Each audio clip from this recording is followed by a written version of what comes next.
Sir প্রতিবেশী বলছি sir, যারা শোনে কম বোঝে বেশি, যেটা দেখে তার থেকে বাড়িয়ে বাড়িয়ে বলে বেশি, তাদেরকেই বলে প্রতিবেশী। Next candidate coming. Sir may I coming? হ্যাঁ হ্যাঁ, কামিং কামিং, সিট ডাউন। বাহ, তোমার জামাটা তো খুব সুন্দর। স্যার আমার জামাটা আপনার পছন্দ হয়েছে? পছন্দ মানে খুব খুব পছন্দ হয়েছে। আপনি নেবেন? তাহলে এখনই খুলে দিচ্ছি। না না, তোমার জামা আমি নেব। তোমার বাড়িতে যদি কেউ জিজ্ঞেস করে তোমার জামাটা কোথায় গেল, তখন তুমি কি বলবে? স্যার কেউ জিজ্ঞেস করবে না। যদি কেউ জিজ্ঞেস করে তাহলে বলবো জামাটা চোরে নিয়ে গেছে। ছেলেটা আমাকে চোর বানিয়ে দিল। আচ্ছা, আমাদের রেকর্ড অনুযায়ী যা দেখছি তোমার নাম পটাই, তাই তো? একদম রাইট স্যার। তো পটাই বাবু, ইন্টারভিউ স্টার্ট করি? ইয়েস স্যার, স্টার্ট করুন। তুমি বলো তো প্রতিবেশী কাকে বলে? স্যার প্রতিবেশী বলছি স্যার, যারা শোনে কম বোঝে বেশি, যেটা দেখে তার থেকে বাড়িয়ে বাড়িয়ে বলে বেশি, তাদেরকেই বলে প্রতিবেশী। কথাটা তুমি ঠিকই বলেছো, কিন্তু আরেকটু ব্যাখ্যা করে বললে ভালো হয়। স্যার ব্যাখ্যা করে বলবো? বলছি স্যার, নিজের বাড়ির খোঁজ নাই, পরের বাড়ি দেখে বেড়াই, তারাই হলো প্রতিবেশী। নিজের মেয়ের খোঁজ নাই, পরের মেয়ে দেখে বেড়াই, তারাই হলো প্রতিবেশী। নিজের ঘরে কে ঢুকছে সেই দিকেতে নজর নাই, পরের ঘরে কে ঢুকছে সেইটা যারা দেখে বেড়ায়, তারাই হলো প্রতিবেশী। নিজের ছেলে মদ মাতালে সেই দিকেতে খোঁজ নাই, পরের ছেলে কি করছে সেইটা যারা দেখে বেড়ায়, তারাই হলো প্রতিবেশী। ভেরি গুড ভেরি গুড, আর বলতে হবে না, আমি বুঝে গেছি। নাও এবার ভূগোল থেকে একটা কোশ্চেন করছি, বলো তো সাইক্লোন কাকে বলে?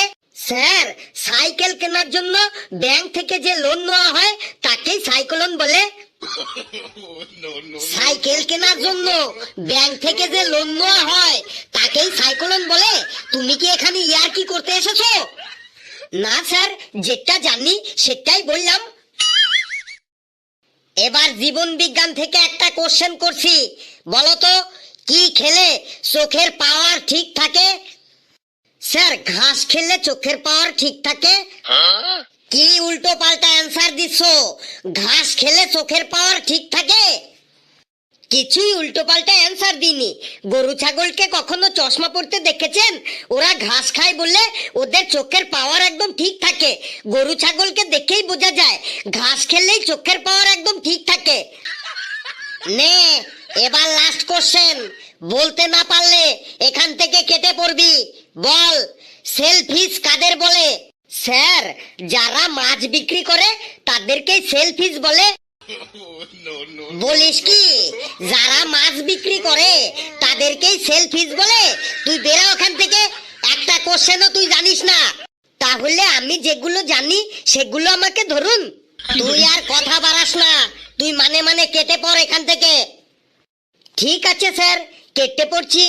তার আগে একবার বলুন তো আপনি এখানে কত টাকা মাইনে পান? আমার মাইনে জেনে তোর কি হবে বলুন তো, তারপরে বলছি।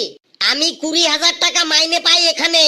আচ্ছা স্যার, আপনাকে আমি কয়েকটা কোশ্চেন করছি, যদি তার ঠিকঠাক উত্তর দিতে পারেন তাহলে আপনাকে আমি 50,000 টাকা মাইনে চাকরির ব্যবস্থা করে দেব। আবার তুই ইয়ার কি করছিস? ইয়ার কি না, সত্যি বলছি স্যার, আপনার দিব্যি দিয়ে বলছি। বেশ কর, তাড়াতাড়ি কোশ্চেন কর। এই 20,000 টাকা মাইনের চাকরিতে আমার আর সংসার চলছে না। নিন তাহলে শুরু করছি। বলুন তো এমন কি জিনিস আছে যেটা জন্ম থেকেই বুড়ো?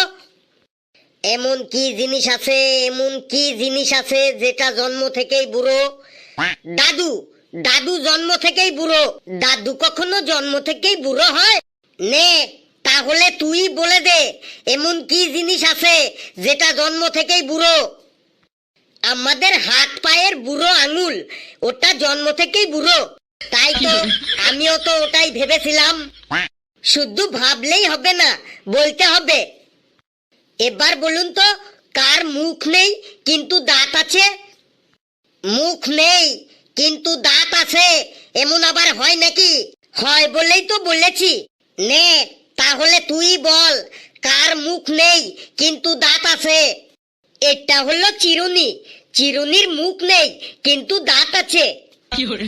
ও শেট, এটাও আমি জানতাম। শুধু জানলেই হবে না, বলতে হবে। এবার বলুন তো, কোন জিনিস আগুনেও পড়ে না আবার জলেও ডোবে না? আগুনে পড়ে না এমন জিনিস আবার হয় নাকি? হয় বলেই তো বললাম। ঠিক আছে, তুই বলতো কোন জিনিস আগুনেও পড়ে না আবার জলেও ডোবে না?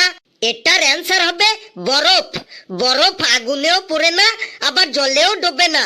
আপনি তো দেখছি কিছুই জানেন না। নে আরেকটা কোশ্চেন কর, দেখ জানি কি না জানি।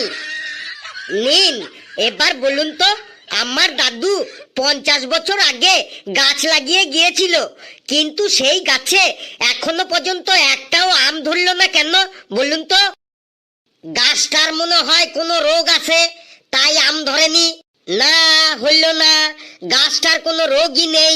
50 বছর আগে গাছ লাগিয়েছে, কিন্তু এখনো সেই গাছে একটাও আম হয়নি। তাহলে ব্যাপারটা কি হলো, কি হলো? ভাবুন ভাবুন, মন দিয়ে ভাবুন। বলতে পারলেই 50,000 টাকা মাইনে চাকরি পাবেন। আরে ভাবছি তো, কিন্তু কিছুই বুঝতে পারছি না ব্যাপারটা কি। নে তুই বলে দে। বলতে পারলেন না তো বলছি। আসলে আমার দাদু নিম গাছ লাগিয়েছিল, তাতে 50 বছর কেন 100 বছর হইলেও ওই নিম গাছে কখনো আম ধরবে না, বুঝলেন তো? ধুর, তুই উল্টো পাল্টা কোশ্চেন করে আমাকে বোকা বানানোর চেষ্টা করছিস। এখন বলতে পারলেন না তো, তাই উল্টো পাল্টা কোশ্চেন হয়ে গেল। আমি বলেছি আমার দাদু 50 বছর আগে গাছ লাগিয়েছিল, কিন্তু কি গাছ লাগিয়েছিল সেটা তো বলিনি। অত চিন্তা করছেন কি? না মানে ভাবছি, এত সহজ সহজ কোশ্চেনের জন্য আমার 50,000 টাকা মাইনে চাকরিটা হাতছাড়া হয়ে গেল। দেখলেন তো আপনাকে আমি কেমন বোকা বানিয়ে দিলাম। তার মানে চাকরি ঠাকরি কিছুই না, তুই আমাকে বোকা বানানোর জন্য এতক্ষণ কোশ্চেন করলি। তোকে আজ আমি বেঁধেই রাখবো। আমাকে ধরতে পারলে তো বেঁধে রাখবেন। ধর ওকে, ধর।